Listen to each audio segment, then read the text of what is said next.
But outside the city's British embassy, for too long Jamaicans have suffered. Over 100 people gathered in protest over their visit. It is time. It is past time. We're done.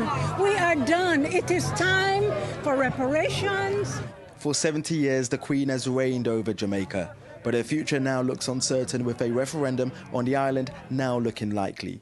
I think that if it is put to the people, pursuant to a bipartisan initiative that the two major political parties have agreed on and are supportive of, I believe it will pass. In an exclusive interview, Jamaica's opposition leader told me both he and the Prime Minister, Andrew Holness, have set out plans to remove the Queen as head of state within the next 18 months. I believe now the Prime Minister is minded to do it, but in terms of the time frame he's talking about, which is 2 years, I think is longer than is necessary. We would like to see it done in our 60th year of independence, which is this year. If it's required, we'll be on the front line.